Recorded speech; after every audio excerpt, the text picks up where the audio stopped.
rebuilt, and the book of Revelation where Babylon plays very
One, two, high.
One, two.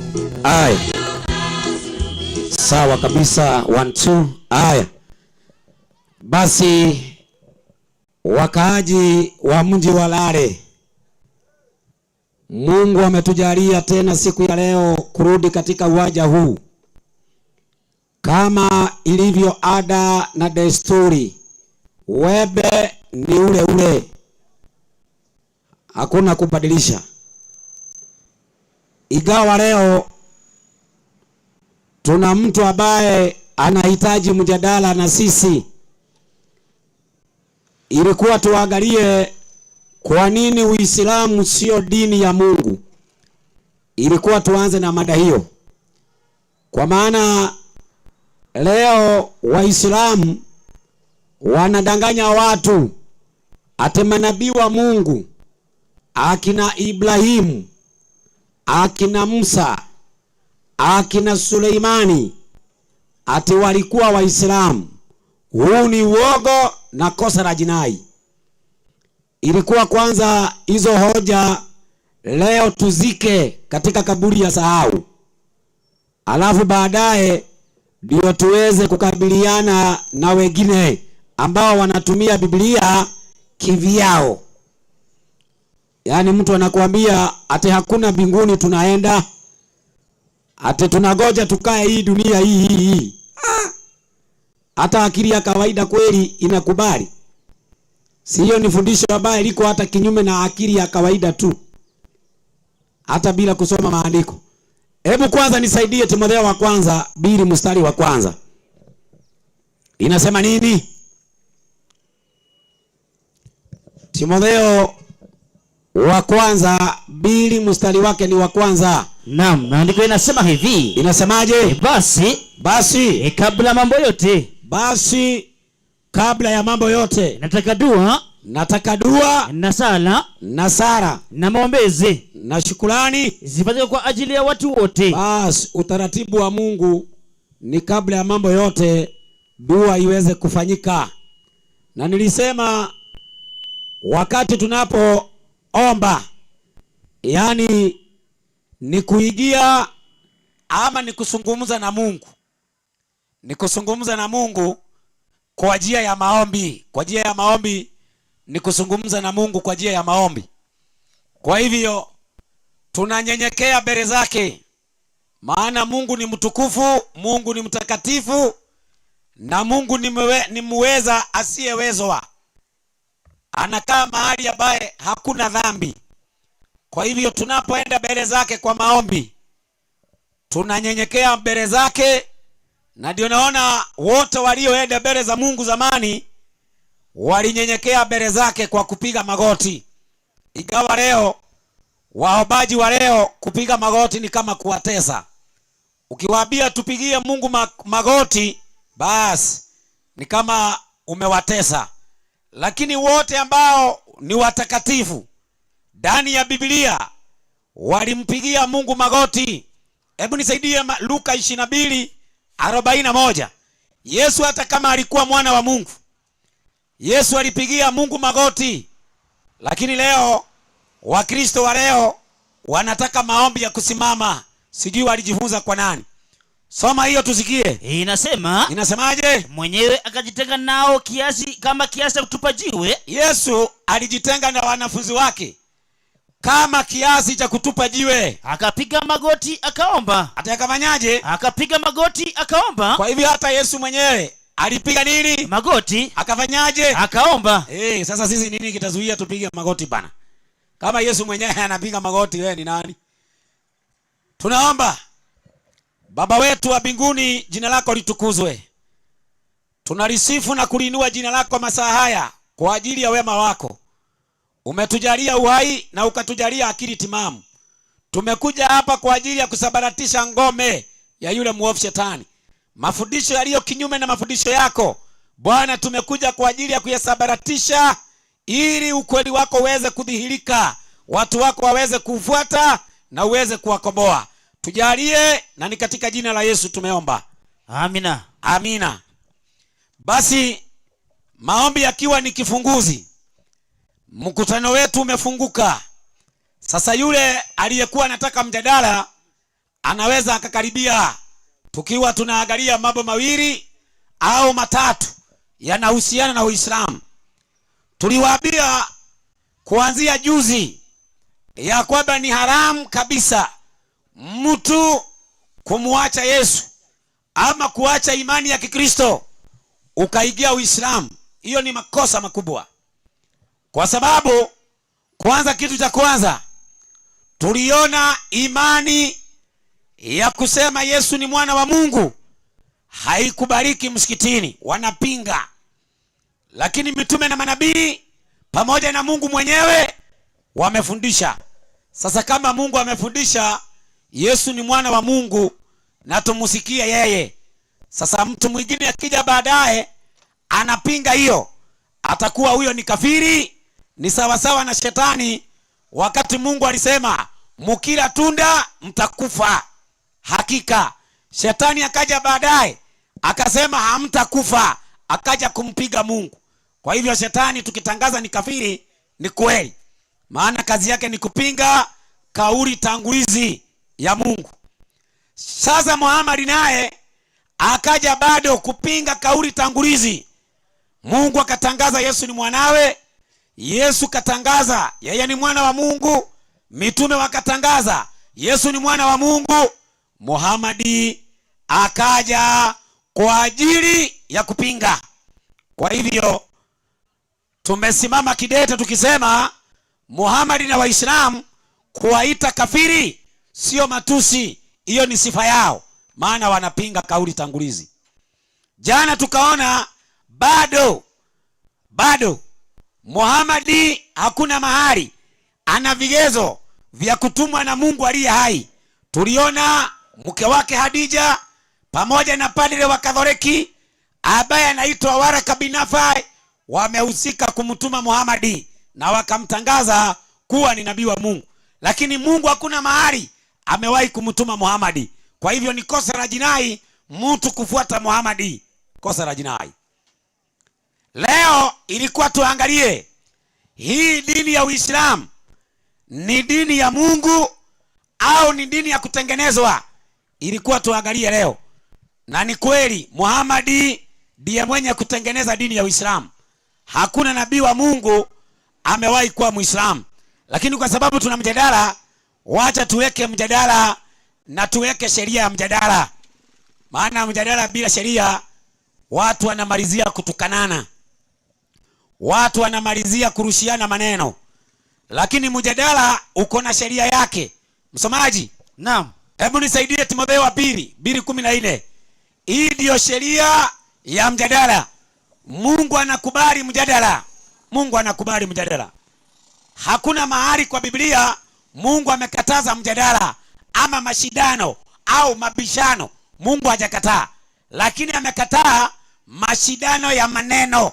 Mjadala wa maneno unawaharibu wasikiao.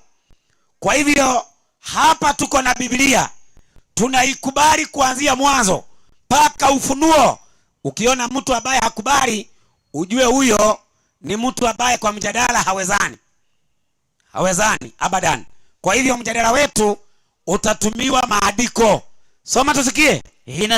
Inasemaje? Wakumbushe mambo hayo, ukiwaonya machoni pa Mungu. Maliza. Wasio na mashindano ya maneno ambayo hayana faida, bali kwa uharibu wasikiao. Kumbe kuna mijadala ya maneno kabisa ambayo haina faida, inawaharibu wasikiao. Maana ni mjadala wa maneno, si wa maandiko. Teremka chini. Jitahidi kujionyesha kuwa umekubaliwa na Mungu.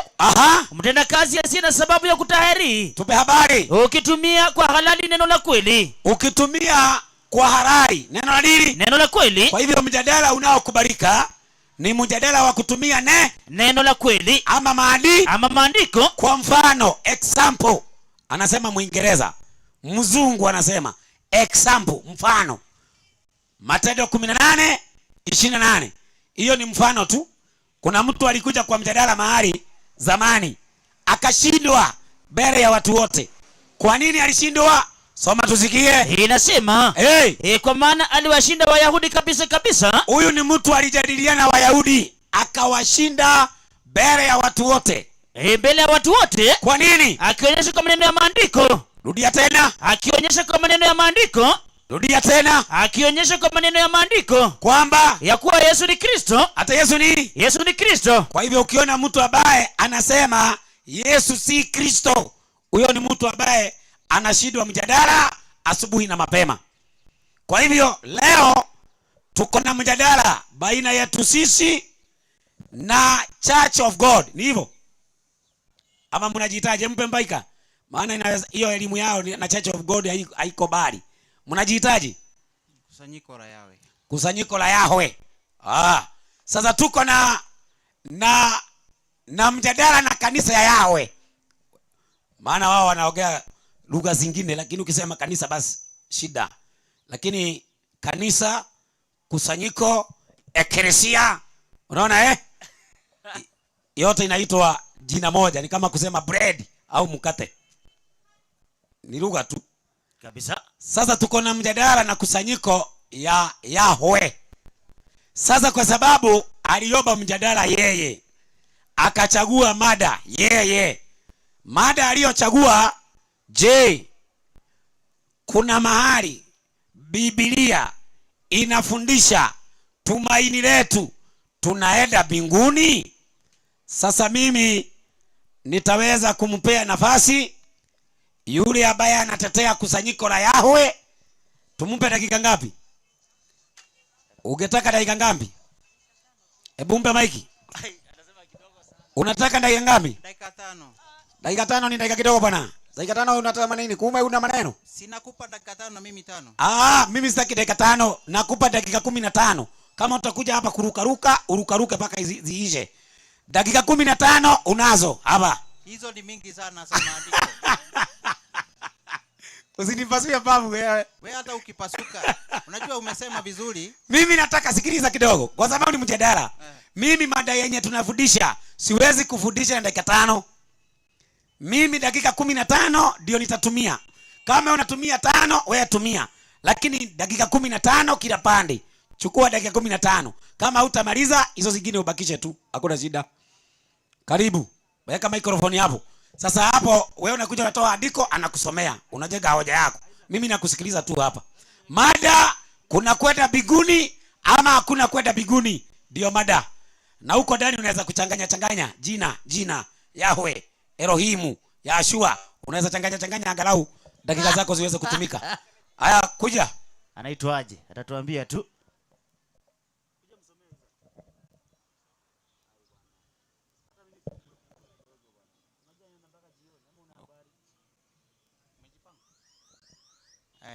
Kwa majina naitwa Gitonga na ningeenda kuingia katika mjadala. Sauti. Kwa majina naitwa Gitonga na ninataka kuingia mara moja kwa mjadala. Nataka nisomee kitabu cha Ufunuo wa Yohana 21 mstari wa kwanza mpaka wa pili.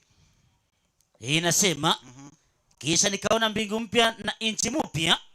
Kwa maana mbingu za kwanza na nchi za kwanza zimekwisha kupita. Twende. Wala hapana bahari tena.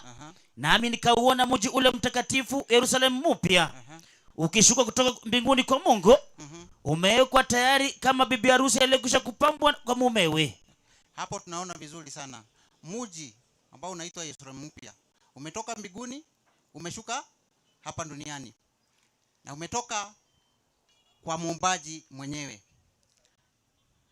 Na katika kitabu cha Zaburi 116 mstari wa 15. 16:15 inasema, ina thamani machoni pa Bwana mauti ya wacha Mungu wake. Bwana, hakika mimi ni mtumishi wako, mwana wa mchakazi wako, umevifungua vifungo vyangu. Haya, ongezea na kitabu cha hiyo Zaburi 115 mstari wa 16. Inasema, mbingu ni mbingu za Bwana, bali nchi amewapa wanadamu. Twende. Sio wafu wamsifiwa Bwana, wala wowote washukao kwenye kimya. Umeongezea, nilikuwa tu nataka kitabu hicho hiyo mstari moja 16. Mbingu ni mbingu za Bwana, bali nchi amewapa wanadamu. Hapo tunakubaliana hapo. Maandiko inasema waziwazi. Maana wale ambao wanakufa wakimtumainia, anaonekana akiwa mauti yake yao iko na thamani kwake. Alafu hapa katika mstari wa 16 inasema mbingu ni mbingu za Muumba, bali nchi amewapa wanadamu. Na katika kitabu cha Isaia 26 mstari wa kwanza na wa pili, tunaona wale ambao ni kusanyiko teule linaingia katika nchi, haliingii katika mbinguni. Isaia 26 inasema, siku ile wimbo huu utaimbwa katika nchi ya Yuda. Utaimbwa katika nchi ya Yuda. Twende. Sisi tunao muji ulio na nguvu. Twende. Ataamuru wokovu kuwa kuta na maboma. Wekeni wazi malango yake. Taifa lenye haki lishikalo kweli liingie. Swali hapo, wameingilia nchini ama wameingilia mbinguni? Naweza endelea.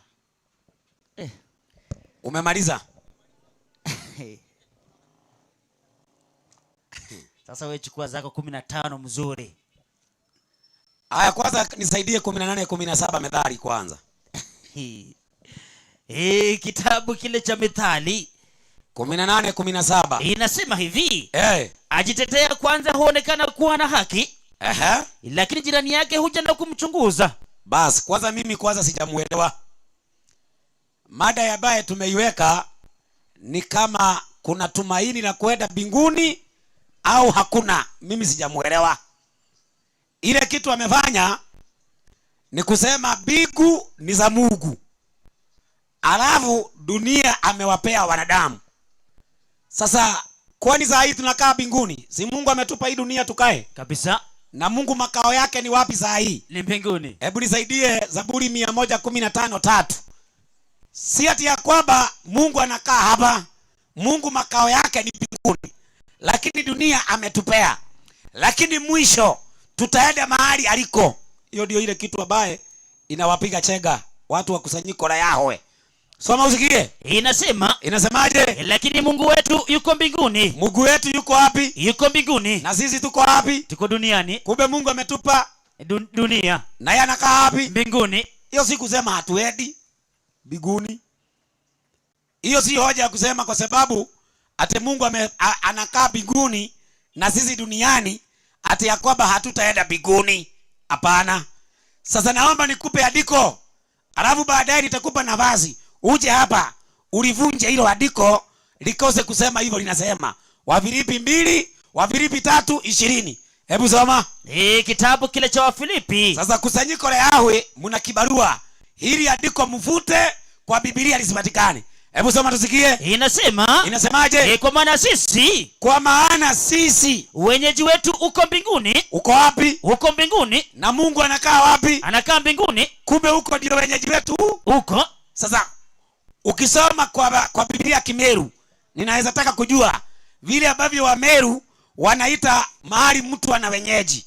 Sisi ni wenyeji wa Kenya, kwa maana hapa Kenya ndio kwetu. Andiko linasema wenyeji wetu uko mbinguni. Sasa wenyeji wetu uwe mbinguni na hatuendi mbinguni, tutakuelewaje ndugu yangu wa kusanyiko la Yahweh? Hiyo kwanza umeanguka mtihani, nimevuta. Ya pili, nisaidie Yohana 14 mstari wa kwanza. Tena hii ni kesi kidogo. Ukiona mtu ambaye anatumia dakika 4, hiyo ni kesi kidogo, itaisha tu saa hii. Inasema hivi. Inasemaje? Msifadhaike mioyoni mwenu. Msifadhaike mioyoni mwenu. Mnamwamini Mungu? Mnamwamini Mungu? Niaminini na mimi. Mniamini na mimi. Nyumbani mababa yangu mna makao mengi. Kumbe kwa Mungu kwake ni wapi? Mbinguni. Naam. Na Yesu anasema nyumbani mwa baba yangu muna makao mengi. Sasa tuwe na makao huko nyumbani kwa Mungu. Alafu nasema mbingu ni za Mungu. Sawa, sijakataa. Lakini Yesu anasema huko kwa Mungu tuna makao. Sasa kama tuna makao, tutakosaje kwenda na kuna makao? Kuna Kimeru iko hapa. Hebu nisomea Kimeru. Wafilipi 3:20. Kimeru inasemaje? Nigwithirwa gituro kietu kiria tugatura tui. Ni iguru. Ateneko. Ni iguru. Gutura kuria tugatura ni iguru. Ni iguru. Sasa twambiwe twero tugatura iguru na tutigathie. hilo andiko bado mjasoma. Sasa utalisoma vizuri kwa Kimeru, lakini naona tayari amelisoma. Anasema siwezi kurudia tena hii maneno. Sasa tumeona Yesu anasema nyumbani mwa Baba yangu mna makao mengi, kama sivyo ningeliwaambia, maana naenda kuandalia mahali na nitakuja tena niwakaribishe. Sio munikaribishe, niwakaribishe. Unajua hapo wanapiga Kiswahili. Hata yule ambaye anakuja ni nani anamraki? Nani anaraki mwingine? Unaraki mtu muende au unaraki mtu mkuje? Hiyo andiko liko wazi. Hatumraki tumkaribishe, tunamraki atukaribishe. Kabisa. Hiyo point beba hiyo. Kwa hivyo Yesu tukimraki anatukaribisha, sio sisi tunamkaribisha. Maana kama dunia ni kwetu, tunafaa tumkaribishe yeye. Lakini kwa sababu kwake ni mbinguni, anatukaribisha, sio sisi tunamkaribisha. Kwa hivyo mbinguni tunaenda, na kama hamuendi mtupe salamu, tutapeleka. Sasa nisaidie kitabu kinaitwa Wathesalonike wa kwanza. Wathesalonike wa kwanza 4:15 na 16. Alafu tufike pale kwa mawiguni, uturudishe hapa chini. Soma hiyo. Inasemaje? Kwa sababu Bwana mwenyewe atashuka kutoka mbinguni. Atashuka kutoka mbinguni. Kumbe Yesu atashuka kutoka mbinguni.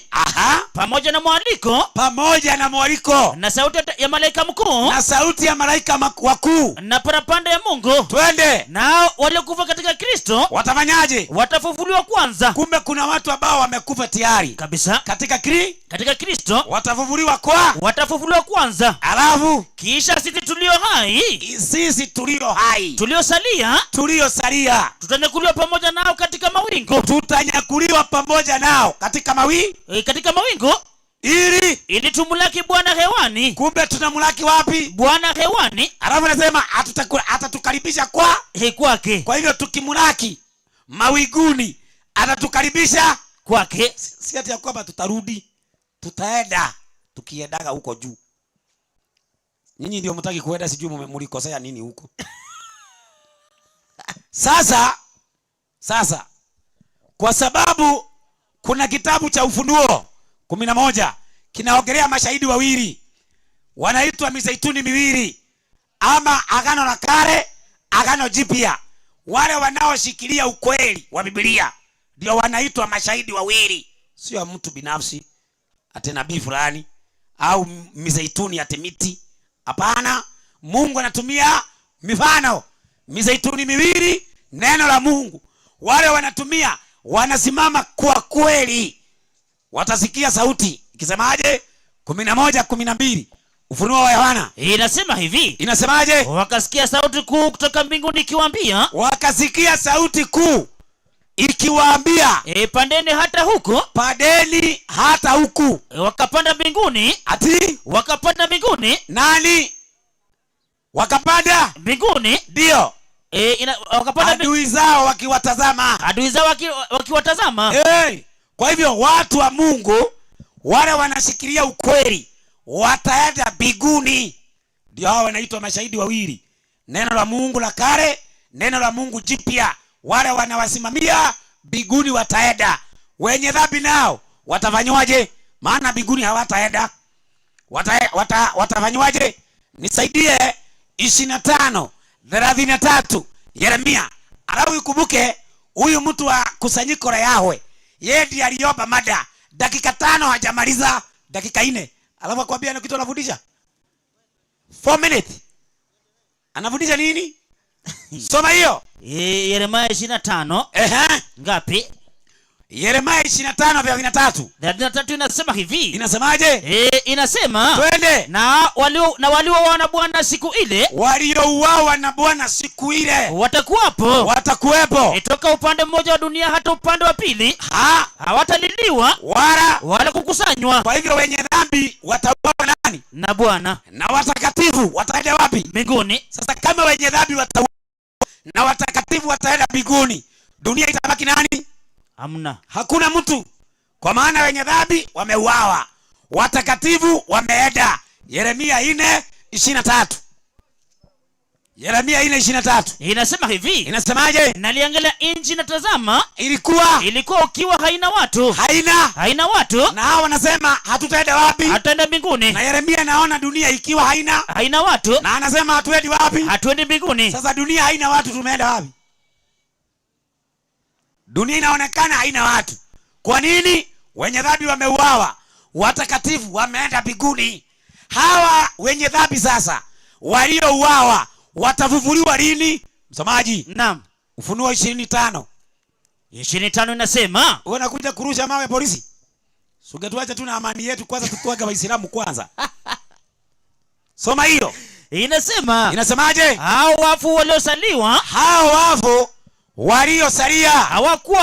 hawakuwa hai hata itimie ile miaka 1000. Kumbe wafu hata nani? Wafu waliosalia hawakuwa hai mpaka itimie hata itimie ile miaka 1000. Kwa hivyo wafu watafufuliwa baada ya miaka 1000. Anisomea mstari wa 8 hapo. Inasema, naye atatoka kuwadanganya mataifa walio katika pembe 4 za nchi. Twende. Gogu na Magogu. Kufanyaje? Kwa kusanyika vita ambayo hesabu yao ni kama mchanga wa bahari. Twende. Wakapanda juu ya upana wa nchi. Wakifanyaje? Wakaizingira kambi ya watakatifu. Kumbe miaka 1000 itakapokwisha, wafu watafanyaje? Watafufuliwa. Na saa hiyo kuna kambi inatoka wapi? Duniani. Wewe nawe. Gogu na Magogu. Hapa kuna Gogu, mimi siongelei Gogu. Wewe nawe usome usome ukielewa kile nasoma. Mstari wa 9 soma. Inasema hivi. Inasemaje? Wakapanda juu upana wa nchi. Wakaizingira kambi ya watakatifu. Kambi ya watakatifu. Kumbe wakati huo wamefufuliwa. Kuna nini kingine inatoka mbinguni? Watakatifu. Kambi ya watakatifu. Si ndio? Nini inatoka mbinguni? Kambi ya watakatifu. Rudia tena andiko. Inasema wakapanda juu ya upana wa nchi. Wakaizingira kambi ya watakatifu. Wakapanda, si ndio? Naam. Kwa hivyo hiyo kambi iko hapa duniani ama inatoka mbinguni? Msomaji naongea na wewe. Naam. Hiyo kambi inatoka wapi? Ambayo inazingira watakatifu. Hawa wanapanda, wanaizingira. Sasa kitu unapanda ziko juu kabisa. Kwa hivyo kambi ya watakatifu inashuka kutoka mbinguni, si ndio? Kwa hivyo watakatifu watakuwa ndani ya kambi, na kambi inatoka mbinguni. Kwa hivyo miaka 1000 hawa watakatifu walikuwa wapi? Walikuwa mbinguni. Wakati miaka 1000 ikisha, wakaanza kuteremuka wakiwa ndani ya kambi. Ufunuo 21:3. Inasema hivi. Inasemaje? Nikasikia sauti kubwa kutoka katika kile kiti cha enzi. Ikisemaje? Ikisema, ndio, tazama maskani ya Mungu ni pamoja na wanadamu. Kumbe hiyo maskani ya Mungu inatoka mbinguni, ni pamoja na nani? Na wanadamu. Kumbe wanadamu walienda mbinguni miaka 1000. Alafu Yerusalemu ikaanza kuteremuka baada ya miaka 1000 ikiwa na watu ndani. Hiyo ndio watu yao hawana habari. Wanadhani nateremuka ikiwa empty. Ona sasa anaanza kufanya hivi, anaanza kufanya hivi. Sasa unaanza kufanya hivi na nini kupea dakika 15 wakati kuongea. Sasa unafanya hivi kiti. Si mimi niko dakika 15. Ninakupa dakika 10 tena. 10 minutes. 10 minutes. Utoe andiko moja tu, hatuendi mbinguni. Kunyesha mvua ya makunguru. Ile andiko hakuna kwa Biblia mzima. Andiko la kusema hatuendi mbinguni haiko. Na ukitoa, mimi leo tunashirikiana na wewe kwa congregation ya Yahweh today, sio kesho. Siko verse inasema hatuendi mbinguni. Toa moja tu. Lazima tutarithi nchi. Kuna mahali andiko moja linasema tutarithi nchi. Hakuna. Hiyo ndio utatoa. Kuja dakika 10, nakupa dakika 10. 10 minutes. Nimekuongezea. Joe.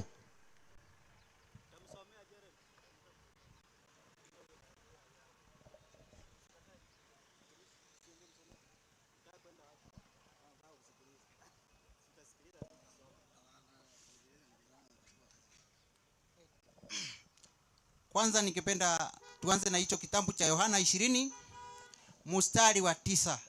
Na mwenye anasoma asome vizuri. Ufunuo wa Yohana 20 mstari wa 9.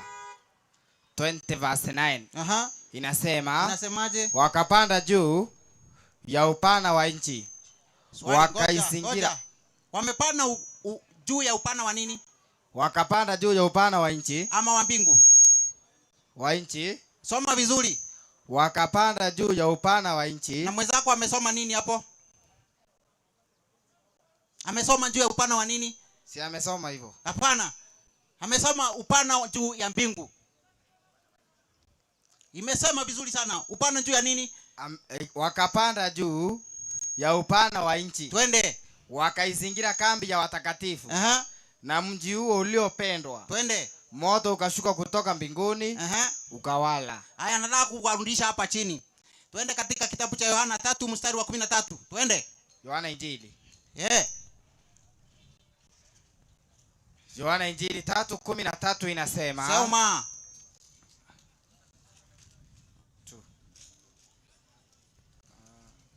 Inasema hivi. 13. Wala hakuna mtu aliyepaa mbinguni. Aha.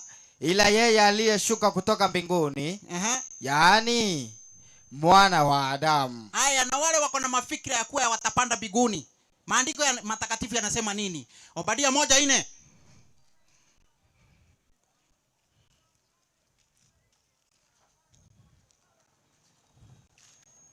Obadia 1:4 inasema. Sema. Unjapopanda juu. Aha. Kama tai. Twende. Unjapokuwa kiota chako. Aha. Kimewekwa kati ya nyota. Twende. Nitakushusha kutoka huko. Aha. Asema Bwana. Basi utashushwa kutoka wapi? Kutoka huko juu. Soma vizuri. Inasema. Twende. Unjapopanda juu. Aha. Kama tai. Aha. Injapokuwa kiota chako.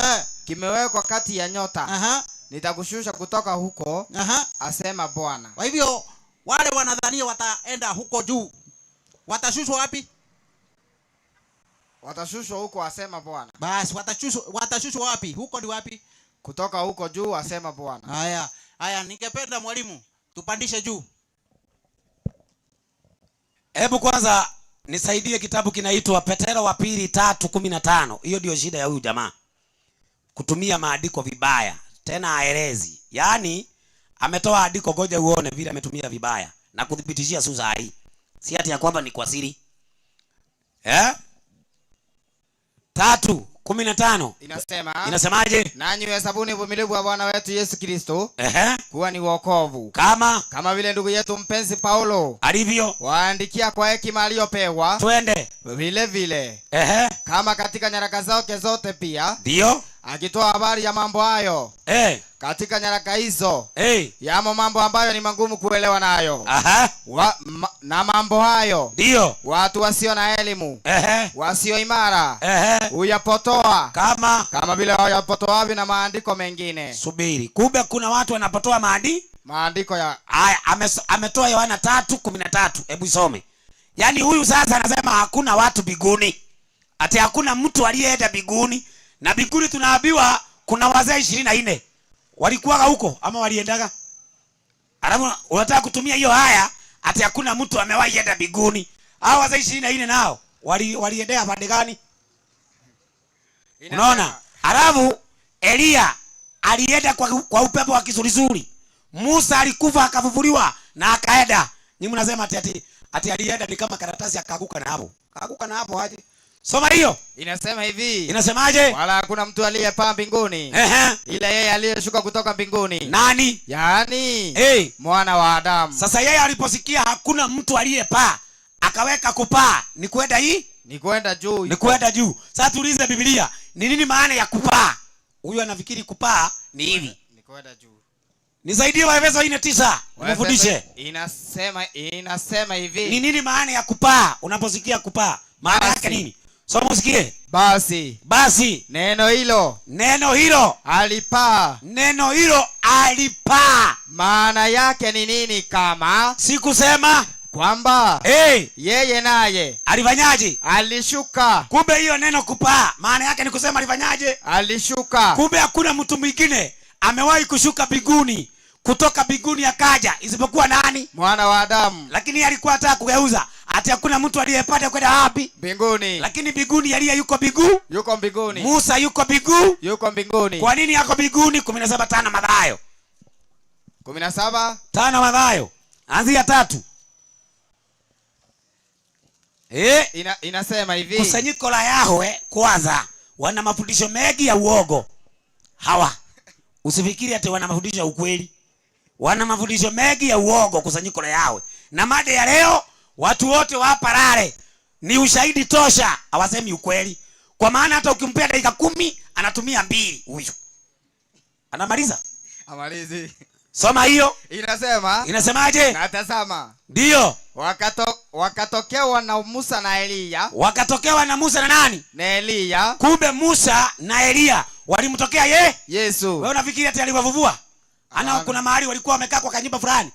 Walitoka mbinguni. Unaona Musa na nani? Na Elia. Elia. Musa anawakilisha watu ambao watakufa na watavuvuliwa. Elia anawakilisha watu ambao hawataoja mauti. Maana Yesu kuna watu atawakuta hai ambaye hawatakufa. Nimemuuliza akija anipe haya ni ugani na kusanyiko la Yahwe leo andiko moja hakuna kwenda mbinguni. Ametoa? Hajatoa. Ametoa? Hajatoa. Nilitoa Wafilipi 3:20. Soma kwa Kimeru. Pengine aelewe. Wafilipi 3:20 kwa Kimeru soma. Wafilipi 3:20 kwa Kimeru soma. Soma kwa Kiswahili alafu tusome kwa Kimeru. Soma usikie.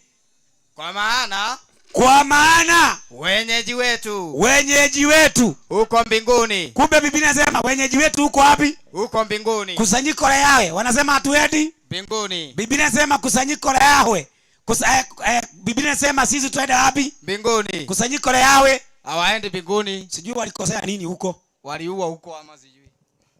Ama walifukuzwa pamoja na wale malaika. Aya na mugambo ya Kimeru riuga atiri. Irauga atia? Ni kwithirwa gituro getu kira tugatura twi ni iguru. Gituro kiria tugatura ri ni iguru. Ni iguru. Yeah. Alafu mtu mwingine atuambia tuendi. Tutaishi mbinguni. Sasa tutakuelewaje brother? Geuka mtumishi. Geuka kabisa geuka. Geuka kabisa msomaji. Nipo. Tumeona watu ambao ni wenye dhambi watauawa, si ndio? Kabisa. Alafu wenye haki wataenda mbinguni. Na tukaona Yerusalemu. Sasa naomba unisaidie. Kitabu kinaitwa Ufunuo wa Yohana 7:9. Mstari wa 9 inasema hivi. Inasemaje? Baada ya hayo nikaona natazama mkutano mkubwa sana ambao hapana mtu awezaye kuhesabu. Maliza. Watu wa kila taifa na nani na kila kabila na nani na jamaa na nani na lugha wakafanyaje? Wamesimama mbele ya kile kiti cha enzi. Atikiti cha enzi na bere ya mwana kondoo. Kumbe watu watakuwa mbele ya kiti cha enzi. Kiti cha enzi kiko hapa duniani? Hapana. Kiko wapi? Mbinguni. Na watu watakuwa mbele ya kiti cha enzi. Na kiko wapi? Mbinguni. Hawa ndio tu hawataki kwenda. Watupe tu salamu, tuende tukasalimie Musa na Elia. Kusanyiko la Yahwe hawataki kwenda huko. Hawana maandiko ya kusema hakuna kwenda mbinguni. Ni kurusida sijui mtaenda msushwe. Kwanza anakubali tutaenda. Ametoa haya tutaenda lakini anasema tunashushwa. Lakini tutakuwa tumefika huko. Alafu tushushwe. Ni andiko unatumia vibaya brother. Sasa nakupa nafasi. Ama nipea watu wengine waije nafasi. Kama kuna mtu ana swali ya kuuliza huyu. Maana yeye ndiye alianza kupeleka mada. Nataka nipeane dakika 3 kwa wale wamemsikiliza. Swali ya kuuliza kuja muulize swali. Ukiulizwa swali unajibu na dakika 3. Sikiliza swali na ukuja ujibu kwa dakika 3. Swali moja tumalize. Alafu tuingie kwa mada nyingine. Kwa majina naitwa Nicholas. Sasa ningependa niulize ndugu Gitonga swali na akija anijibu. Na akinijibu ukweli mimi nitaridhika hakuna kwenda mbinguni. Lakini asiponijibu nitakaa hapo tu nikisema kuna kwenda mbinguni. Kitabu cha Wafalme wa Pili 2:11. Wafalme wa pili 2:11. 2:11. Inasema aje? Biblia inatuambia hivi. 2 aya yake ni ya 11. Wafalme wa pili. Inasema aje? Ikawa walipokuwa wakiendelea mbele na kuongea. Twende. Tazama kukatokea gari la moto na farasi wa moto. Twende. Likawatenga wale wawili. Naye Elia akapanda binguni. Ati Elia akapanda wapi? Binguni. Maliza. Kwa upepo wa kisulisuli. Sasa mimi namuuliza swali rahisi tu. Elia ni mwanadamu. Yuko wapi saa hii?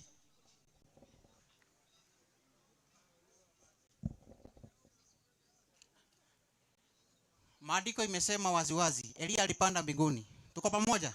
Alafu Ndacha akauliza, viti za enzi zinawekwa mbinguni ama hapa duniani? Ndivyo umeuliza ate viti, ukauliza vizuri sana. Viti cha enzi kiko mbinguni ama kiko duniani? Wacha tuone kiko mbinguni ama kiko hapa duniani.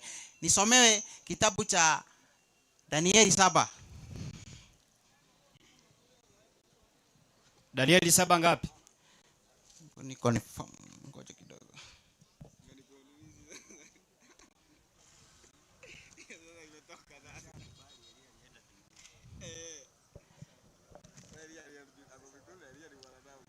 Anza mstari wa 13 14. Mstari wa 13 inasema. Inatuambia, nikaona katika njozi ya usiku. Na tazama, twende, mmoja aliye mfano wa mwanadamu. Twende. Akaja pamoja na mawingu. Ya mbinguni kanikaribia. Twende. Huyo mbingu ikamkaribia huyo mzee wa siku. Wakamleta karibu naye. Twende. Naye akapewa mamlaka. Na utukufu. Twende. Na ufalme. Ila watu wa kabila zote. Ili watu wa kabila zote na taifa zote na lugha zote wamtumikie. Haya, ili watu wa kabila zote na lugha zote simtumikie. Haya, wacha tuone hicho kiti cha enzi kiko mbinguni ama kiko hapa chini ya mbingu. Mstari wa 27. Mstari wa 27 inasema. Twende. Na ufalme na mamlaka. Twende. Na ukuu wa ufalme chini ya mbingu zote watapewa watu watakatifu wake aliye juu. Wanapewa wapi? Inasema na ufalme na mamlaka. Twende. Na ukuu wa ufalme chini ya mbingu zote watapewa. Unasoma vibaya. Watapewa nani? Watu watakatifu wake aliye juu. Wanapewa wapi? Mbinguni ama hapa duniani? Inasema watapewa. Wapi? Haijasema wapi. Rundia. Inasema twende, na ufalme na mamlaka twende, na ukuu wa ufalme chini ya mbingu zote. Simamia hapo. Umesema haijasema. Imesema ama haijasema? Chini ya mbingu zote watapewa watu watakatifu wake aliye juu. Haya, chini ya mbingu zote ni wapi?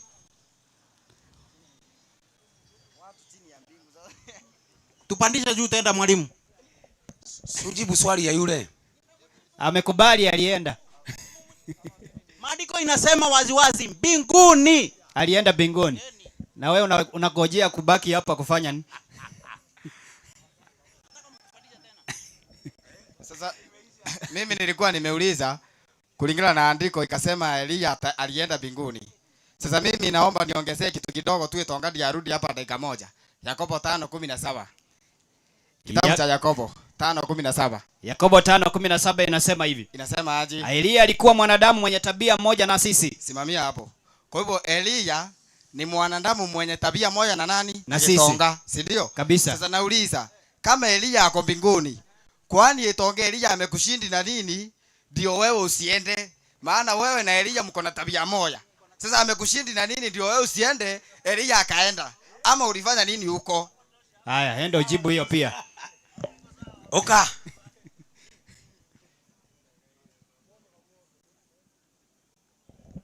Hapo si maneno mengi. Elia alikuwa mtu wa tabia moja na wewe na sisi, si ndio? Kabisa. Lakini kumbuka Elia alikuwa nabii, ni kweli? Naam. Ni manabii wote walipaa mbinguni? Tunazungumzia Elia. Huyo ndio tu ambaye Muumba aliona anastahili kupanda huko na akapanda. Hakuna mwingine? Hapana. Imani ya Elia ndio ilimfanya aende mbinguni. Kwa hivyo hivyo tu. Wewe una imani? Mimi sinjakataa ati Elia kwenda mbinguni. Sawa sawa? Tuko pamoja? Lakini tumesikia katika Danieli 7 mstari wa 27 wale watu ambao ni wateule ama watakatifu wanairithi inchi, sio mbinguni. Nataka tupandishwe mbinguni. Tulipanda zamani, ni wewe umebaki kushuka. Si nilitoa Filipi 3:20. Wenyeji wetu huko mbinguni, ulishuka za ngapi? Alafu hakuna mahali andiko lolote linasema tutarithi nchi hii. Kama iko uje utoe. Inasema tutarithi nchi mpya.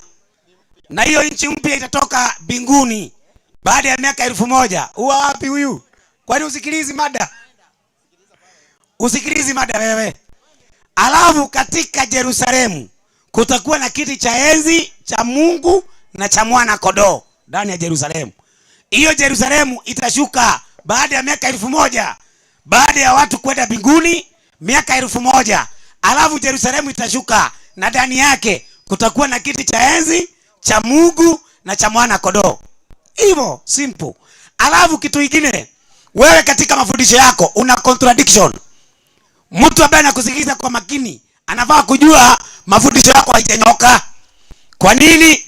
Hoja yako ya kwanza ulipotoa 3:13 kitabu cha Yohana, ulisema hakuna mtu aliyeshuka aliyepanda kutoka mbinguni isipokuwa yeye aliyeshuka, mwana wa Adamu. Hiyo ilikuwa hoja yako ya kwamba hakuna mtu aliyepaa mbinguni isipokuwa Yesu. Sasa wakati umetolewa na huyu Elia alienda, ukakuja ukasema alienda. Sasa hiyo ingine ulikuwa umesema ni Yesu peke yake. Umesahau? Kwa hivyo hiyo andiko ulikuwa hujui. Wakati ulikuwa umesema ni Yesu peke yake alienda, hiyo Elia ulikuwa hujui. Mpaka huyu atoe. Ndio kasema ndio. Unaona mafundisho yako yanyoka. Kupiga watu hawaendi mbinguni. Hilo andiko hakuna. Msomaji? Nipo. Rudia Yohana 14 mstari wa kwanza. Yohana 14 mstari wake ni wa kwanza. Yesu anasema hivi. Anasemaje? Msifadhaike mioyoni mwenu. Kwa nini? Muaminini Mungu. Niaminini na mimi pia. Maliza. Nyumbani mwa baba yangu mna makao mengi. Kama sivyo ningeliwaambia. Kwa nini? Maana naenda kuandalia mahali. Alafu basi mimi nikishaenda na kuandalia mahali, nitafanyaje? Nitakuja tena niwakaribishe kwangu, ili nilipo mimi nanyi muwepo. Na Yesu sasa yako wapi? Ako mbinguni. Na anasema anakuja kutukaribisha kwake, ili mahali yako na sisi tukue wapi? Tukue hapo. Na sasa yako wapi? Mbinguni. Na atatukaribisha kwake. Alafu mtu anakuambia tuende mbinguni. Hiyo maandiko tupeleka wapi? Basi sasa wewe ndio unakuja kuuliza swali. Dakika 3. Weka swali yako kwa mada. Alafu mtesia ujiandae kujibu hiyo swali. Karibu.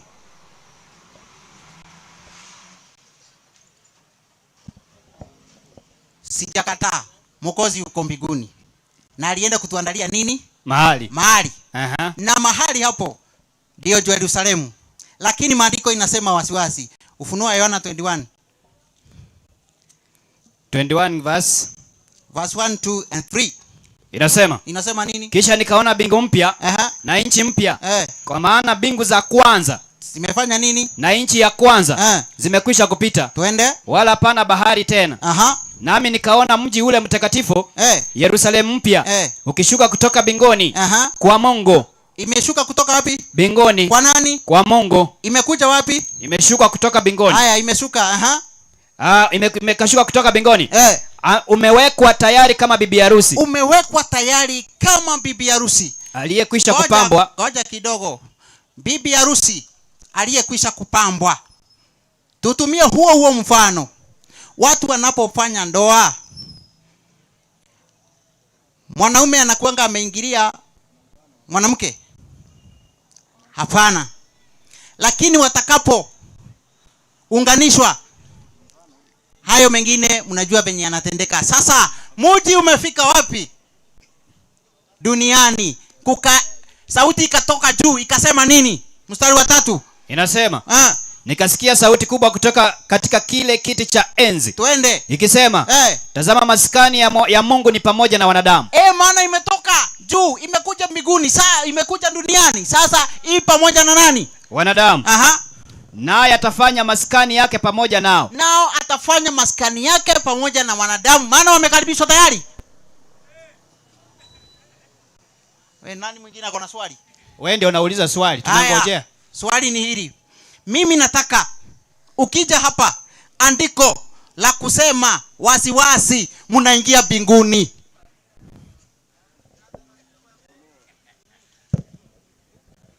Sasa sawa, huyu kitu ambacho afanyi ni asikizi. Kuna kitu ambacho ameweka kwa akili yake hataki ikitoke. Hiyo ndio kitu anafanya, asikizi maandiko. Hebu fungua ile wa Filipi 3:20 alafu isome Kiswahili na isome Kimeru. Changamka msomaji. Wa Filipi leteni ile ya Biblia ya Kikuyu. Yaani ya Kimeru samani.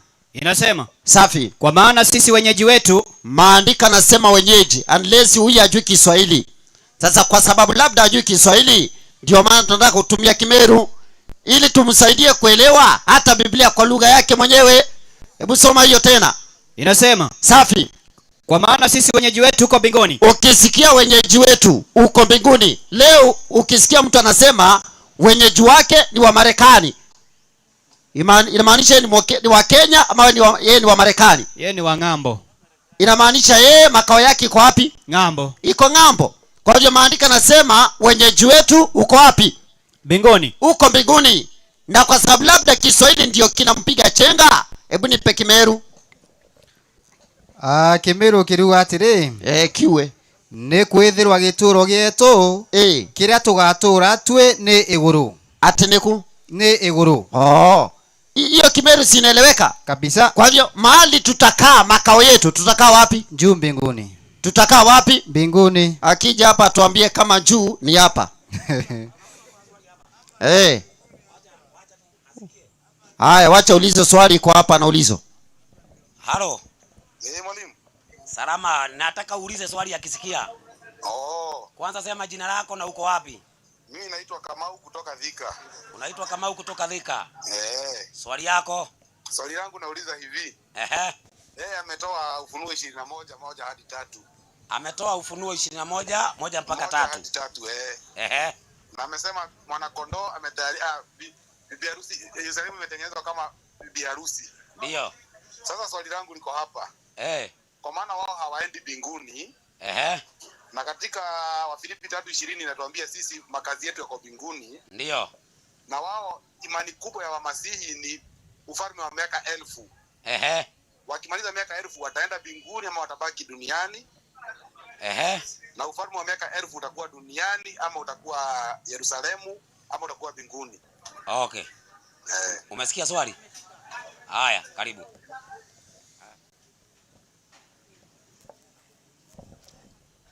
Isaya 11. Isaya 11 mstari wa ngapi?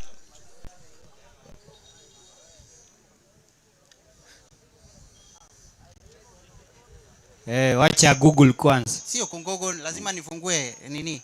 Sinajua venye mnasoma hapo. Haya, anzia mstari wa kwanza. Basi likatokea chipukizi katika shina la Yese. Na tawi litokalo katika mzizi yake. Twende. Litazaa matunda. Na roho ya Bwana atakaa juu yake. Inaendelea kusema. Twende. Roho yenye hekima na ufahamu. Roho ya ushauri na uweza. Twende. Roho ya maarifa na ya kumcha Bwana. Na furaha yake itakuwa katika kumcha Bwana. Twende. Wala hata hukumu kwa kuyafata ayaonayo. Kwa macho yake. Ngoja kidogo. Hapo tunasikia atahukumu. Kwa hivyo na nilitoa andiko katika Danieli 7 mstari wa 27. Hukumu ni papa hapa chini ya mbingu. Haya, twende.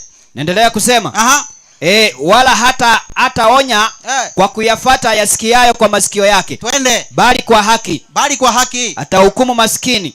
Naye atawaonya wanyenyekevu. Twende. Wa duniani kwa adili. Wa wapi? Wa duniani kwa adili. Hapo imesema wa mbinguni. Na usome vizuri. Rudia. Inasema naye atawaonya nasema naye atawahukumu maskini, naye atawaonya wanyenyekevu wa duniani kwa adili. Kwa adili. Wa wapi? Wanyenyekevu wa wapi? Wa dunia watahukumiwa kwa adili. Twende. Naye atapiga dunia kwa fimbo ya kinywa chake. Anapiga mbinguni ama duniani? Anapiga dunia kwa fimbo ya kinywa chake. Twende. na kwa pumzi ya midomo yake Aha. hatawaua wabaya. Atawaua nani? Wabaya. Wambaya wako mbinguni ama wako duniani? Watakuwa duniani. Na yeye yako duniani ama yuko mbinguni? Mwenye kuua yuko mbinguni. Soma. Sasa tena unaniuliza swali hapa. Samba, wewe mbona unageuka? Soma venye kumeandikwa. Rudi nyuma kidogo. My friend, rudi nyuma. 11:7. Inasema Isaya. Ng'ombe na dubo. Wewe umeruka. Wacha kuruka my friend. Si ni hiyo. Anzia mstari wa 4. Bali kwa haki. Bali kwa haki atawahukumu maskini. Atawahukumu maskini. Naye atawaonya wanyenyekevu wa dunia. Ngoja. Yuko wapi? Yuko duniani, yuko mbinguni? Mwenye kuhukumu yuko mbinguni. Andiko sini hapa. Soma tena. Bali kwa haki hatawahukumu maskini. Naye atawaonya wanyenyekevu wa duniani kwa adili. Tuanzie mstari wa kwanza. Wanapiga chenga my friend. Si ati kuna kitu sijui. Soma. Inasema. Twende. Mstari wa kwanza. Twende tuteremke. Na utanilipa kwa kunichokesha. Inasema. Rudia maandiko. Basi ni wewe unapiga chenga, mimi sina shida. Usipige chenga bana. Twende. Basi twende. Litatoka chipkizi katika shina la Yese. Na tawi litatoka katika mzizi yake. Twende. Litazaa matunda. Na roho ya Bwana atakaa juu yake. Twende. Na roho ya hekima na ufahamu. Roho ya ushauri. Twende. Na uweza. Roho ya maarifa. Twende. Na ya kumcha Bwana. Na furaha yake itakuwa katika kumcha Bwana. Kabisa. Wala hata hukumu kwa kuyafuata yaonayo. Kwa macho yake. Twende. Wala hata onya kwa kuyafuata yasikiaye kwa masikio yake. Bali kwa haki. Kwa haki atahukumu maskini. Atahukumu maskini. Naye hatawaonya wanyenyekevu wa dunia hii. Naye anawaonya wanyenyekevu wa dunia hii kwa adili. Kwa adili. Naye ataipiga dunia. Naye anaipiga dunia kwa fimbo ya kinywa chake. Kwa fimbo ya kinywa chake. Na pumzi ya midomo yake.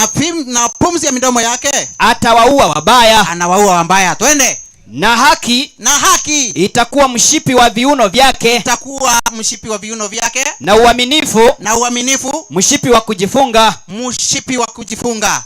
Enda hapo tusikie venye dunia itakuwa wakati ule wa miaka 1000.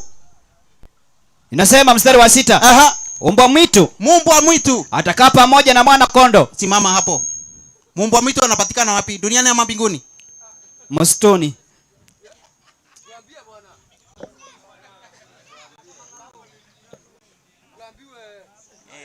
Ikifika mahali kama hapo, mimi naomba ujibu swali iliyoulizwa. Uliulizwa hivi, sikiliza vizuri, na kama unajibu sema hauna jibu, kakae tumalize mada. Umeulizwa hivi, nyinyi miaka 1000 mtakuwa Yerusalemu, itakapoisha mtaenda wapi? Unaona, miaka 1000 inatawalwa papa hapa duniani. Tuko pamoja? Ikiisha miaka hiyo 1000, unataka kuona haya? Twende katika kitabu cha Ufunuo 20. Na tafadhali mnafahamu niruhusu ninamaliza hiyo, alafu mnaniuliza swali lingine. Haya, tunakupeleka pole tu.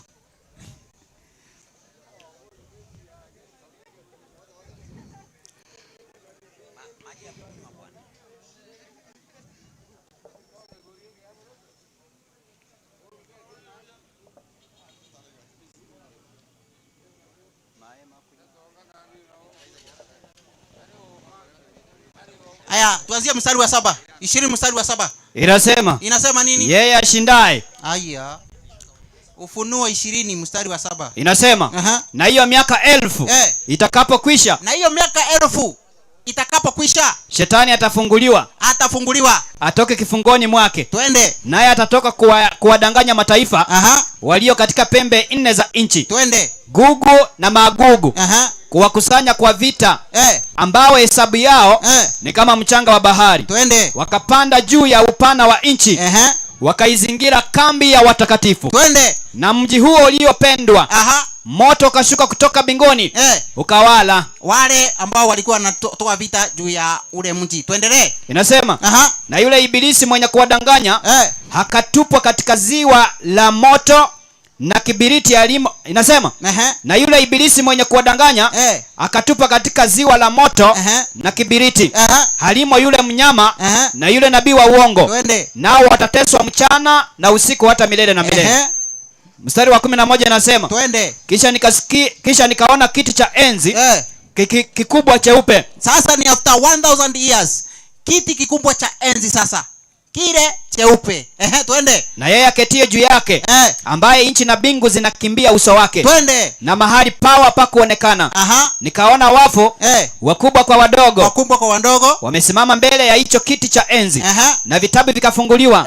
Na kitabu kingine kikafunguliwa. Twende. Ambacho ni cha uzima. Na hao wafu wakahukumiwa katika mambo hayo yaliyoandikwa katika vitabu sawa sawa na matendo yao. Bahari ikawatoa wafu waliokuwamo ndani yake. Twende. Na mauti na kuzimu zikawatoa wafu waliokuwamo ndani yake. Wakahukumiwa kila mtu kwa kadiri ya matendo yake. Malizia. Inasema mauti na kuzimu zikatupwa katika lile ziwa la moto. Hii ndiyo mauti ya pili. Bas 15 nasema na iwapo mtu yoyote hakuonekana ameandikwa katika kitabu cha uzima halitupwa katika lile ziwa la moto. Bas ni hivyo. Sasa mtakuwa wapi? Nimesema after 1000 years, hapo sasa wale ambao waliishi ile miaka 1000 baada ya hiyo, maandiko yamesema wazi wazi sasa wamepewa nini? Uzima. Na uwezi sema walikuwa pale ama hapa. Maandiko yanasema uzima wamepewa. Ama unjasikia? Turundie. Wakapewa uzima wakiwa kwa hewa ama wakapewa uzima wakiwa Yerusalemu? Hujajibu swali. Hiyo ndio ukweli wa maneno. Haya, sasa kado na huyu, mtu mwingine aliye na swali. Sasa kado na huyu. Alafu maswali yote watu wakalie kwa kiti. Kuja mzee kaa. Sio huyu, waachie hao wakalie kwa kiti sasa. Wewe usacheza kama wewe. Kaa kwa kiti. Uko kiti huko. Ndio ile kiti hapo. Kaa hapo. Sasa maswali yote sasa muulize.